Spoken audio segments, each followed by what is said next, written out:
La siguiente historia no solo demuestra el poder de la resistencia humana y la perseverancia frente a la tragedia insondable, sino que también resalta la naturaleza altamente impredecible y el misterioso comportamiento de los tiburones.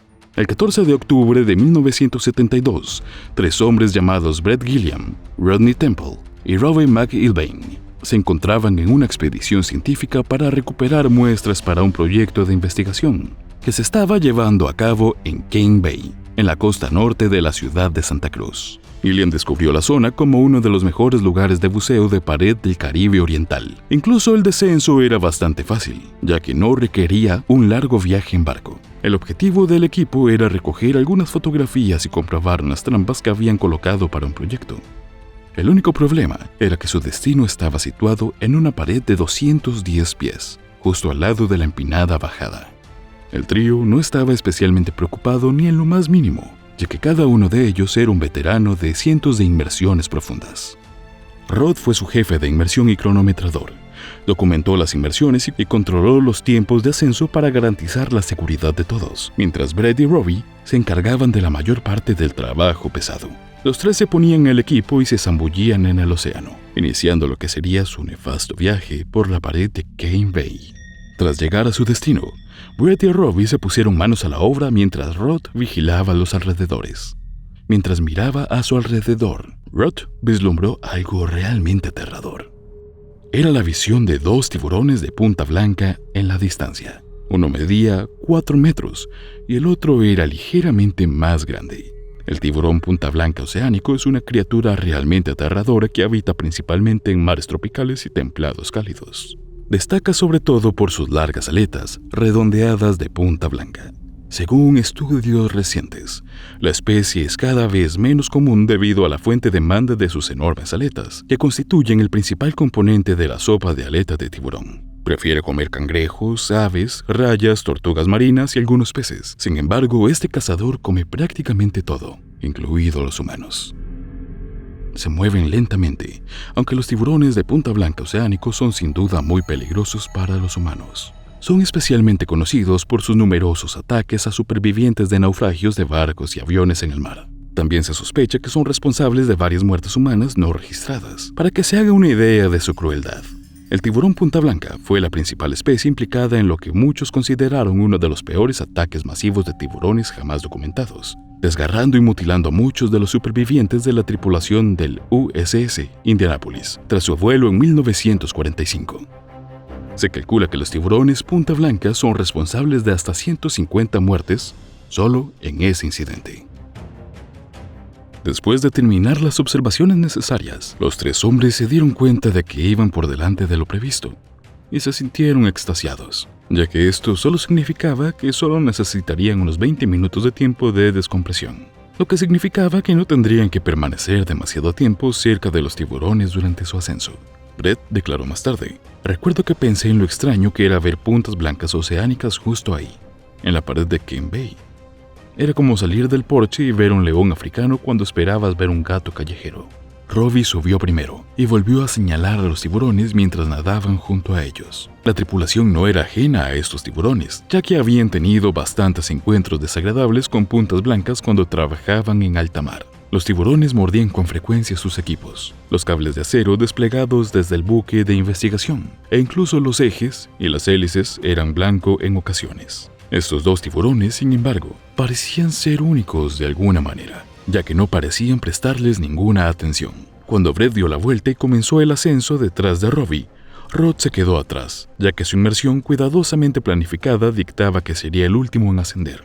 Brett se reunió con Robbie a unos 175 pies justo por encima de la cornisa, mientras ambos descansaban en una disputa, a la espera de que Rod se uniera a ellos. Sin embargo, pronto empezaron a preocuparse porque se estaba retrasando. Robbie miró a Brett y señaló su nanómetro, que mostraba que estaba empezando a quedarse sin aire.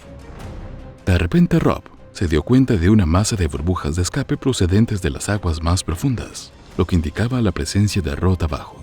Los 2 supusieron que Rod debía haber tenido algún tipo de fallo de aire. Ya que el consumo de aire de Brett era menor, decidió enviar a Robbie arriba, mientras él iba a ver si Rod necesitaba ayuda. Sin embargo, cuando Brett llegó a Rod, las cosas estaban tan mal como podían estar. Uno de los tiburones le había mordido en el muslo izquierdo sin previo aviso, y la sangre brotaba en nubes rojas de la herida. Brett estaba horrorizado y no podía creer lo que estaba viendo. Rod intentaba desesperadamente apartar al animal de 3 metros de su pierna y evitar hundirse más. Brett acudió en ayuda de su amigo, agarrando la correa del arnés del hombro derecho y tirando con todas sus fuerzas. Casi simultáneamente, el segundo tiburón golpeó a Rod en la misma pierna y le mordió salvajemente. Rod arrancó desesperadamente los ojos y las branquias del tiburón mientras luchaba con fuerza para repeler a sus atacantes. En un intento desesperado por ahuyentar a los atacantes de su amigo, Brett golpeó el torso de las bestias hambrientas mientras arrancaban grandes trozos de carne del cuerpo de su amigo. Los dos hombres continuaron su asalto a los tiburones mientras estos parecían retorcerse de dolor, soltando de repente a Rod y retrocediendo hacia aguas más profundas. Desesperado por ponerse a salvo, Brett levantó la vista y vislumbró a Robbie, que estaba a unos 30 metros de altura, mirando horrorizado. En menos de 15 segundos, el primer tiburón regresó y golpeó de nuevo a Rod, arrastrándolo a él y a Brett por la pendiente. El ataque solo había durado 1 minuto, pero Rod había perdido una gran cantidad de sangre y tejido, y se había quedado completamente flácido. Brett estaba agarrando la correa detrás del arnés de Rod, cuando el segundo tiburón volvió también. El tiburón mordió y se aferró mientras los dos caían en picado por el lado de la pared. Brett y Rod caían rápidamente. Sus esfuerzos por volver a nadar hacia arriba fueron infructuosos, mientras los tiburones seguían mordiendo y desgarrando el cuerpo indefenso de Rod, todo el tiempo, arrastrando a los dos hombres más y más profundo. Brett sintió que Rod se movía de nuevo para esquivar otro ataque, y sus esperanzas se dispararon al darse cuenta de que su amigo seguía vivo. Brett se aferró brevemente al borde de la pared de caída, poniendo fin a su rápido descenso. De repente, ambos tiburones retrocedieron de nuevo, y Brett los observó rodear su posición a unos 3 metros de distancia. Brett vio como uno de los tiburones se tragaba los restos de la parte inferior de la pierna izquierda de Rod, mientras el otro comía un bocado de carne que había mordido y arrancado. Rod, que ya estaba medio consciente, miró a su amigo por primera vez desde que empezó el cruel asalto. Sacudió ligeramente la cabeza, dolorido, y luego trató de apartar a Brett, con la esperanza de perdonarle la vida y ganar algo de tiempo para escapar. Brett agarró el arnés de la cintura de Rod cuando sintió que sus manos se hundían en el torso destrozado de su amigo. Lamentablemente, ya no había arnés que agarrar. Rod había sido destripado. Brett salió a la superficie con Rod agarrado al pecho. Inmediatamente, los tiburones se les echaron encima. Rod gritó por última vez cuando el segundo tiburón lo agarró por el torso y lo sacudió. El agua azul se tiñó de rojo con trozos de tejidos humanos y sangre. Brett se sintió impotente mientras el pobre Rod era arrancado de su lado. Contempló con total incredulidad mientras el cuerpo sin vida de Rod se precipitaba al abismo con los tiburones luchando por él. El ataque había comenzado a unos 60 metros. El profundímetro de Brett marcaba 100 metros, pero él sabía que era mucho más profundo que eso. Brett también agotó casi por completo su suministro de oxígeno en un esfuerzo desesperado por salir. Brett apartó la mirada del cuerpo destrozado de su amigo en lo que debió ser su último adiós antes de iniciar el ascenso hacia la superficie. Su cerebro, falto de oxígeno, empezaba a rendirse y los efectos de la hipoxia empezaban a hacerse notar. Antes de llegar a la superficie, Brett caía inconsciente, pero milagrosamente se despertaba en la superficie jadeando. Al parecer, el pequeño volumen de aire de su chaleco de seguridad había bastado para hacerle flotar y salvarle la vida, pero su supervivencia seguía siendo una posibilidad entre 1 millón, ya que tenía que hacer frente a una cantidad desconocida de descompresión emitida. No obstante, Brett empezó a nadar hacia la orilla lo más rápido que pudo, pero sentía que se le entumecían las piernas. Cuando llegó a la playa, apenas podía mantenerse en pie.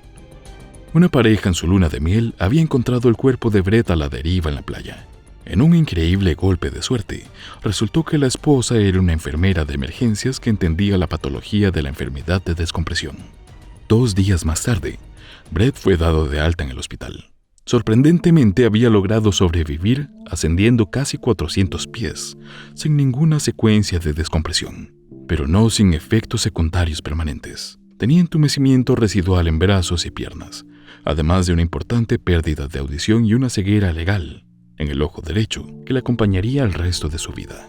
Robbie vio por última vez a Rod y Brett. Los dos fueron arrastrados por la pared en una nube de sangre por los tiburones. Nunca vio el ascenso de Brett y por eso informó que ambos habían muerto cuando llegó a la orilla. No supo que Brett había sobrevivido hasta que llamó a su padre desde el hospital. Una semana después, al funeral de Rod asistieron sus dos amigos en la playa. Su cuerpo nunca fue recuperado. La gente suele estar demasiado ocupada con sus vidas como para dar un paso atrás y pensar realmente en las cosas importantes. Mucha gente muere sin haber vivido de verdad, así que es mejor no dar la vida por sentada. Como Rod, nunca sabes si mañana será tu último día en la tierra, el día en que tal vez te enfrentes a un indomable. Patricia Weman, 24 años. Creía que había entrado en el trabajo de sus sueños. Había pedido trabajar en el bosque y reserva natural de Halliburton, en Ontario, Canadá. El trabajo era cuidar lobos grises de América del Norte. Cuando la aceptaron y la incluyeron en el equipo, estaba emocionada. Siempre le habían fascinado los lobos y trabajar con ellos iba a ser emocionante. El bosque de Halliburton es enorme, con millones de árboles y más de 100 lagos. Ofrece al público viajes en la naturaleza canadiense. Es un bosque bien cuidado e incluye un centro de investigación y educación. Para enseñar a la gente sobre los lobos, construyeron un lugar para lobos e introdujeron su primera manada en 1993. Siempre han intentado mantener a los lobos lo más salvajes posible, permitiéndole actuar de casi manera natural. No hay interacción humana con los lobos, y los visitantes solo pueden verlos a través de un cristal. Solo ven a los humanos cuando se les da de comer. Patricia acababa de terminar su carrera en biología de la fauna salvaje en la Universidad de Guelph, Ontario. Cuando llegó para su primer día, su jefe le advirtió de los riesgos de trabajar con lobos. Los lobos habían estado en cautiverio toda su vida, pero no estaban acostumbrados a las personas. Eso es lo que la reserva quería. Los lobos podían moverse libremente por su espacio de 15 acres. Cuando el cuidador les daba de comer, los lobos se escondían. Eran tímidos, como los lobos salvajes. Se mantenían alejados de las personas y nunca habían dado razones para preocuparse demasiado. A Patricia le explicaron su trabajo, que incluía enseñar al público, dar charlas y cuidar de la manada de lobos. La llevaron al lugar de los lobos y le enseñaron dónde darles de comer. Al día siguiente, le pidieron que les diera de comer sola. Cuando Patricia abrió la puerta y entró, sintió algo extraño. Miró a su alrededor, pero no vio ningún lobo. Caminó con firmeza hasta el lugar donde había echado la comida. La dejó en el suelo, pero cuando se volvió para salir, vio que el lobo líder la estaba mirando. Su forma de pararse hizo que Patricia se preocupara. Se le puso la piel de gallina. No era tímido como los demás. Estaba mirando a este nuevo miembro del equipo. La estaba juzgando.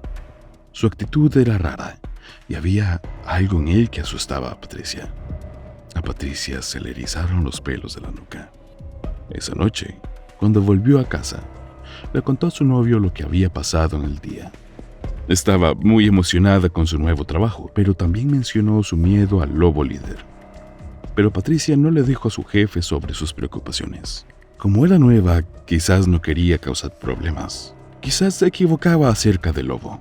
El equipo del centro nunca se había preocupado por él antes.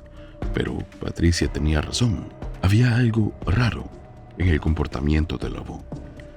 Algo había hecho que el lobo actuara diferente, y con su conocimiento y experiencia, Patricia lo notó.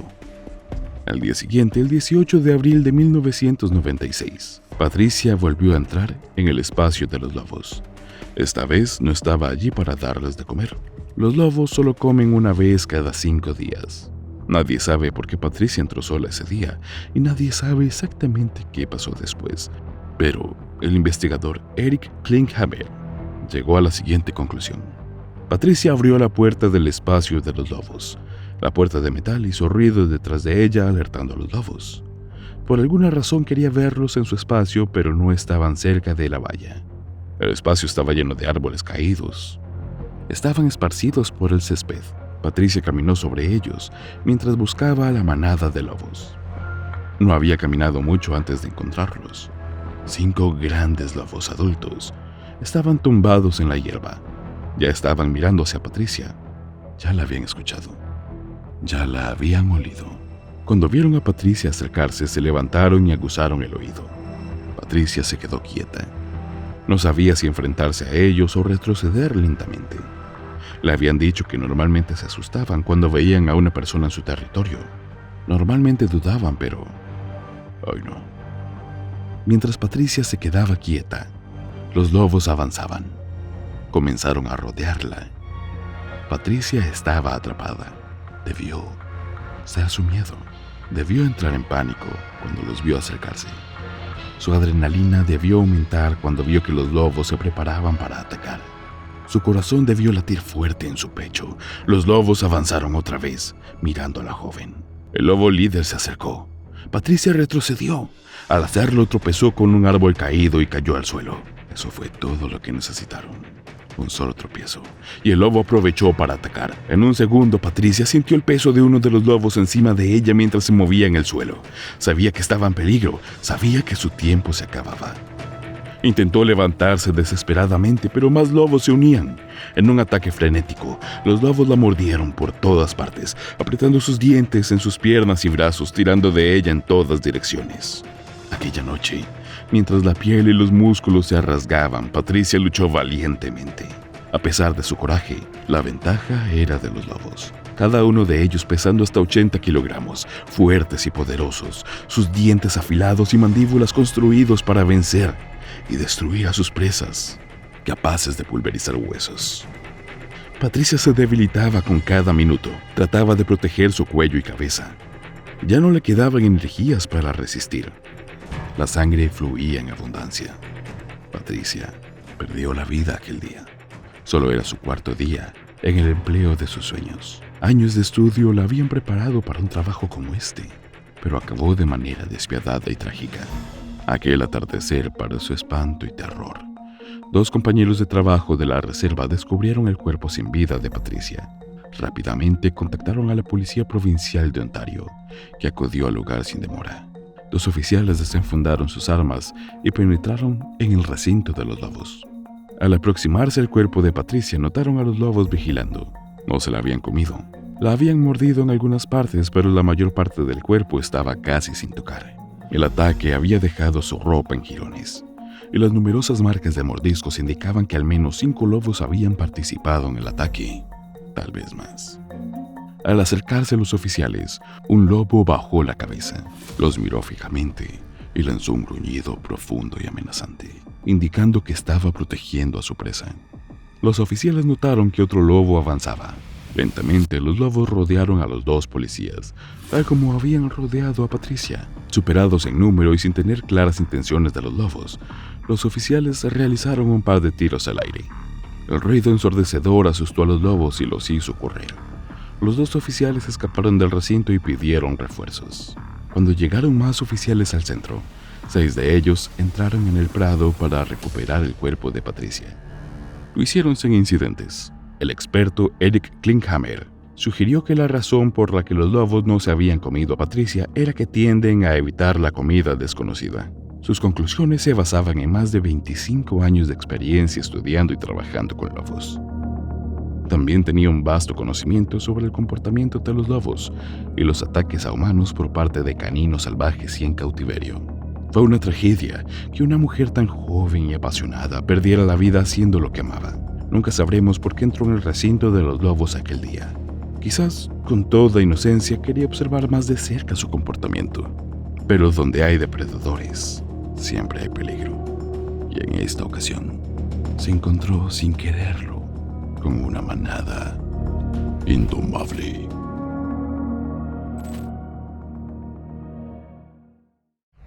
Enclavada frente a la costa de Luisiana, se encuentra una isla barrera rodeada de aguas cristalinas y exuberantes pantanos de la Grand Isle. No solo presume de sus largas playas de arena y cielos infinitos sobre ella, sino que esta isla alberga un vibrante ecosistema que va desde pelícanos hasta delfines. Sus marismas son una fascinante mezcla de azules, marrones y verdes. Sin embargo, en las profundidades de las turbias aguas de las marismas se encuentra uno de los reptiles más antiguos que jamás haya vagado por el planeta: los caimanes. Se mueven con rapidez y atacan sin remordimientos, lo que supone una amenaza mortal para quienes no actúan con cautela en este territorio. El 23 de agosto de 2021, los meteorólogos observaron con preocupación cómo una onda tropical en el Mar Caribe daba origen al huracán Idea. Para el 27 del mismo mes, el huracán había sufrido una rápida intensificación, ganando vientos sostenidos de más de 240 km por hora, con una presión central considerable superior a 929 milibares. Esto era motivo de alarma, ya que significaba que el huracán era de categoría 4, capaz de destruir propiedades por valor de miles de millones de dólares. Y lo que era aún peor, la eventual pérdida de vidas humanas. El día 29, 6 días después de su ascensión, el huracán AIF tocó finalmente tierra en Port Fourchon, Luisiana, sembrando el caos en la localidad de Grand Isle. Como era de esperar, el huracán de categoría 4 trajo consigo una furia de devastación. Las calles se convirtieron en ríos cuando las aguas rompieron sus barreras y se abrieron paso con fuerza. Las casas fueron arrastradas mientras los coches flotaban sin rumbo. Las líneas eléctricas fueron derribadas y los árboles arrancados de raíz, transformando la animada Grand Isle en un páramo desolado. Tim Satterley tenía 71 años y vivía en Slidell, al norte de Grand Isle. El barrio de Tim también estaba rodeado de pantanos cuyo nivel de agua subía rápidamente con la tormenta. Por suerte, su casa elevada se alzaba por encima de las aguas, y era una de las pocas que habían resistido las fuertes lluvias y los vientos salvajes del huracán AIF. Era un hombre que nunca se cansaba de ayudar en cada oportunidad que tenía, y por su buen corazón se ofreció como cocinero para ayudar a los que habían sido golpeados por el huracán, dejándolos sin acceso a comida, refugio y otros suministros esenciales. El día 30, un día después de la fuerte tormenta, Tim estaba con su mujer en casa cuando se vio la necesidad de salir a comprobar algo en el cobertizo de detrás de su casa. La tormenta, que había traído consigo el agua de los pantanos circundantes y todo tipo de cosas, inundó la zona que rodeaba la casa como un foso. De repente su mujer Sandy oyó un fuerte chapoteo y temió que Tim hubiera perdido pie y caído en la inundación. Instintivamente se levantó de la mecedora y corrió a ayudar a su marido. No sabía que se iba a llevar una gran sorpresa. Sandy, que esperaba encontrar a su marido empapado en el agua fría y sucia, no estaba preparada para lo que vio. Se encontró con que su marido estaba siendo atacado por un caimán de 4 metros de largo que lo había atrapado en un giro mortal. Vio como el caimán de 230 kilos rodaba y giraba impulsado por su poderosa cola, que acabó arrancando el brazo de Tim de su cuerpo. Rápidamente corrió de vuelta a la casa y agarró todo lo que sus manos podían alcanzar para ayudarla a luchar contra el caimán. Al volver para ayudar a su marido, vio que el caimán desaparecía bajo el agua marrón y sucia, con el brazo de Tim fuertemente sujeto entre sus afilados dientes. Tim yacía en un charco de su propia sangre que empezaba a teñir el agua. Estaba inconsciente. Sandy lo sacó rápidamente del agua y lo dejó cerca del porche, antes de volver corriendo a la casa en busca de su teléfono para pedir ayuda. Desgraciadamente, no había ni corriente ni autoservicio, pero la horrible imagen de su marido bastó para llevarlas a las últimas consecuencias con tal de conseguir la ayuda. Sabía que la única forma de conseguir cobertura era trasladarse a un punto más elevado, pero sin ninguna pista sobre el paradero del caimán, temía que aún pudiera estar cerca, acechándola, esperando pacientemente para atacar. Sin embargo, Sandy tenía un amor y una devoción inquebrantables por su compañero de toda la vida, y estaba dispuesta a bailar con la muerte por el bien de su marido. Se metió en el agua y se alejó en una canoa mientras buscaba una señal para llamar a emergencias. Por fin pudo encontrar un lugar donde hacer la llamada y les informó del desafortunado incidente. Después de eso, se dio cuenta de que se había alejado de su casa. No había nadie para vigilar a su indefenso marido. Con el corazón latiéndole fuertemente en el pecho, Sandra remó rápidamente de vuelta a casa, esquivando hábilmente coches y escombros que flotaban sin rumbo por el camino. Llegó a la casa casi al mismo tiempo que los primeros intervinientes, que se encontraron con un espantoso descubrimiento. El cuerpo de Tim, que no reaccionaba, ya no estaba donde ella lo había dejado en el porche. Buscó frenéticamente por toda la casa, comprobando metódicamente cada habitación, pero no aparecía por ninguna parte.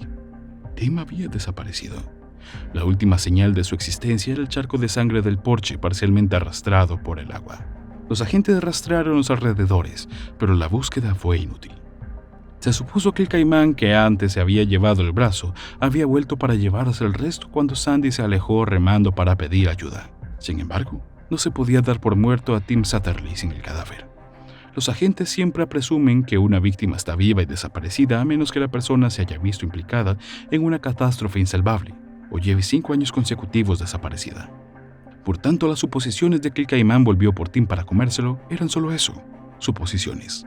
Los agentes no podían declarar fallecido a Tim sin su cuerpo. Necesitaban encontrarlo. Los ayudantes del sheriff y los agentes de Louisiana Wildlife and Fisheries iniciaron las investigaciones para localizar tanto el caimán como el cadáver de Tim.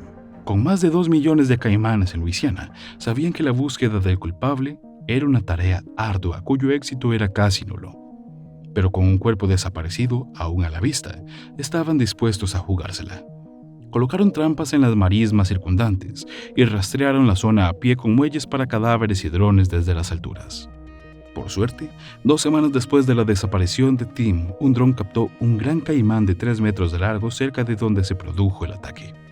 Las autoridades lo atraparon y observaron que pesaba 220 kilos. Encajaba perfectamente con las descripciones que Sandy les había dado el inolvidable día del ataque.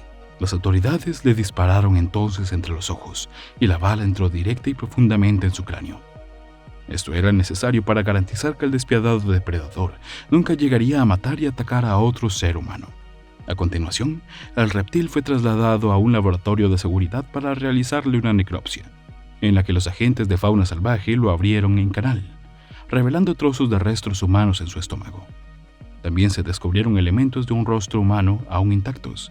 Sin embargo, aún no se ha confirmado que los restos humanos pertenezcan a Tim Satterley. Se recogieron muestras de ADN de los hijos de Tim que tendrían un ADN similar al de Tim, y los resultados mostraron 11 puntos de comparación que coincidían con las partes del cuerpo humano halladas en el estómago del caimán. Los dientes y la parte de la mandíbula que se encontraron también se sometieron a análisis bajo la supervisión de un odontólogo forense, y los resultados coincidieron con los registros dentales de Tim. Las investigaciones llevaron a la conclusión de que este caimán era el culpable de acechar, matar y comerse a Tim Satterley. A pesar de lo horrible que es, fue un poco reconfortante para su devastada familia que sus restos hubieran sido encontrados y que el caimán se hubiera ido.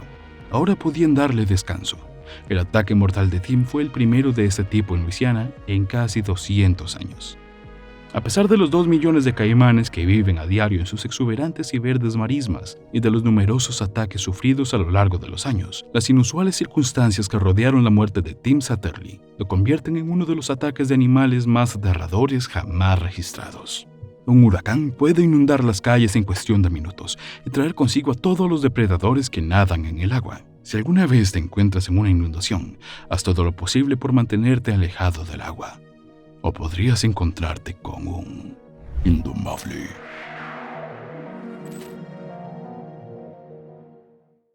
El tigre es la mayor especie de felino viviente y pertenece al género Panthera. Se reconoce sobre todo por sus rayas verticales oscuras sobre un pelaje naranja, con la parte inferior blanca.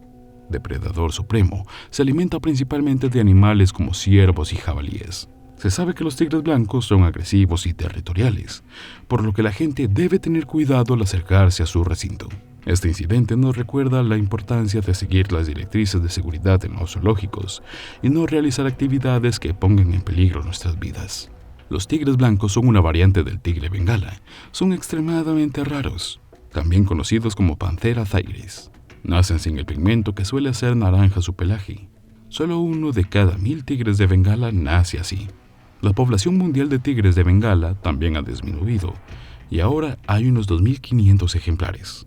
Originarios en los bosques y las praderas del sur de Asia, los tigres blancos son tan raros que hace décadas que no se ven en libertad. A veces se les confunde con albinos, pero su inusual coloración blanca es el resultado de una mutación genética. Los tigres blancos también tienen los ojos azules, en lugar de verdes o amarillos de los tigres normales. Se dice que pueden comer 18 kilos de carne de una sola vez. En libertad pueden vivir entre 10 y 15 años, mientras que en los zoológicos suelen sobrevivir entre 16 y 20 años. Omar, Sipi y Wayne nacieron en Taman Safari, Indonesia. Llegaron a Singapur en 2001 como parte de un programa de intercambio de animales y para celebrar el Año del Tigre. Pronto se convirtieron en la atracción estrella del zoológico, pero no fueron los primeros tigres blancos. Estos raros felinos debutaron en el zoológico de Singapur en 1988, cuando llegaron 2 más de 4 meses de edad por el zoológico y el jardín botánico de Cincinnati, en Estados Unidos. Fueron noticia en 2008 cuando atacaron al limpiador del zoológico Northern Montauk, de 32 años, que salió al recinto de los tigres y caminó hacia ellos, a la vista de los sorprendidos espectadores, que al principio pensaron que era un espectáculo. El trabajador malasio murió tras acercarse al tigre, hinchar el pecho y levantar los brazos. Un patólogo señaló que tenía 90 heridas externas, además de fracturas en el cráneo, el cuello y las costillas. El forense del estado dictaminó que el incidente había sido un suicidio en 2009. Las pruebas demostraron que el limpiador no cayó accidentalmente en el recinto del tigre, sino que saltó deliberadamente a la zanja. Golpeó el agua antes de avanzar hacia el tigre con los brazos extendidos, presionándole el pecho, declaró el forense. Los testigos que presenciaron el ataque del tigre también declararon que estaban seguros de que no había intentado defenderse o salvarse cuando los tigres le atacaron. Un cuidador del zoológico que testificó ante el tribunal opinó que los tigres pensaron que Norden era una especie de juguete, ya que los cuidadores suelen dejar que los animales jueguen con juguetes y objetos de colores brillantes. Tras la tragedia, el zoológico introdujo más medidas de seguridad como la instalación de alarmas de emergencia y el aumento de las patrullas de cuidadores y personal. La limpiadora de 32 años había saltado deliberadamente al foso que separaba a los tigres de los visitantes. Esperó hacia las criaturas y posteriormente fue mutilada hasta la muerte. Todo ello a la vista de los sorprendidos espectadores, que al principio pensaron que todo era un espectáculo. El suceso dio que hablar durante semanas. El periódico hizo eco del terrible accidente y se adelantó a la competencia hasta el punto de ganar un premio de la Society of Publishers, un Asia Award for Excellence y la categoría Reporting Breaking News en 2009. Los reporteros fueron recogidos en todo el mundo, ocupando titulares internacionales. GNP también voló a la ciudad natal de la víctima, Conquing, Sarawak, para entrevistar a su familia y mostrar cómo estaban asimilando su pérdida. Cuando Norden se acercó, les provocó utilizando una cubeta y una escoba. Mar le dio un zarpazo con la pata derecha. Los impactos hicieron que Norden se desplomara. Los tigres los zarandearon y mordieron mientras se encogía en posición fetal. Al darse cuenta de que estaba a merced de los enormes depredadores, se le oyó repetir en malayo: «Si quieren matarme, adelante. Perdónenme. Dios es todopoderoso». Tanto las conmociones visitantes como los desesperados cuidadores del zoológico lanzaron diversos objetos como paraguas y piedras, en vanos intentos de distraer a los tigres. El personal del zoológico abrió la caja de emergencia y consiguió que Jippy y Winnie volvieran a las jaulas a través de una valla. Un empleado del zoológico golpeó la cabeza de Omar con un palo metálico para que también se retirara. Una vez asegurados los tigres, el personal médico atendió a Norden inconsciente, pero ya era demasiado tarde. Norden tenía 90 heridas externas de la cabeza a los pies, además de fracturas de cráneo, cuello y costillas. El forense Victor Yeo dictaminó suicidio en 2009. Sun City Maintenance, la empresa de limpieza que le contrató, sufragó $3,000 en gastos funerarios y de transporte. 5 días después de la tragedia, el zoológico volvió a funcionar con una exposición de tigres blancos y la introducción de más mejoras de seguridad. ¿Por qué Norden se entregó a la muerte de forma tan abierta y sensacionalista? Sigue siendo un misterio. Empezó a trabajar en el recinto de los chimpancés en junio de 2008. Según todos los indicios, era un buen trabajador sin problemas de salud mental, pero a menudo echaba de menos su hogar. Según sus compañeros, también tenía problemas de dinero y recortes salariales. Minutos antes de la tragedia, Norden mostró al parecer un comportamiento extraño. Dijo a sus colegas del zoológico que no volverían a verle porque ya no iba a estar aquí. También arrojó su carnet de conducir malasio y los vales de comida del personal al recinto de los cocodrilos. Las extrañas circunstancias que rodearon su muerte sumieron a sus padres y 5 hermanos en el dolor y la incredulidad. Su familia viajó a Kuching, Sarawak, para asistir al funeral en el cementerio musulmán de Kampung Sambir, el 15 de noviembre de 2008. Sus hermanos pidieron ver las imágenes de sus últimos momentos, aunque fue un proceso doloroso que les hizo encogerse de dolor y llorar. Puede que fuera la decisión correcta. Tai, que se doctoró, declaró a TNP en entrevista: ver a su hermano gritar el nombre de Alá les dio la sensación de que incluso en ese momento seguía con Dios. Les ayudó a cerrar el capítulo. Pero a los padres de Norden se les ocultó la verdad, ya que habría empeorado su frágil salud. Con los años, la señora Tai ha mantenido vínculos con sus 3 hermanas. Las 3 hermanas del señor Norden solo quieren olvidar el pasado. El incidente ha suscitado un debate sobre si los zoológicos deben existir, dados los riesgos asociados al mantenimiento de animales salvajes en cautividad. Por un lado, los zoológicos desempeñaron un papel crucial en los esfuerzos de conservación al educar al público sobre la vida salvaje. Por otro lado, es inhumano mantener a los animales en espacios confinados, y a menudo sufren angustia emocional y física. Es una cuestión compleja, y la gente debería mantener un debate abierto y honesto sobre el futuro de los zoológicos. Sin embargo, este incidente no debe utilizarse para denigrar a los zoológicos o a los animales salvajes. Es esencial recordar que estas criaturas no son malvadas ni maliciosas, y que solo son animales que siguen su comportamiento instintivo. También es vital apreciar la belleza y la importancia de la vida salvaje en nuestro mundo. En conclusión, este incidente es una tragedia que no debería haber ocurrido. Es un recordatorio de la importancia de la salud mental. Seguir las directrices de seguridad y mantener un diálogo abierto sobre el futuro de los zoológicos. Nuestros corazones están con los empleados, familiares y amigos, y esperamos que reciban el apoyo que necesitan en estos momentos difíciles. Esperamos que este incidente sirva de catalizador para el cambio y nos haga replantearnos nuestro enfoque.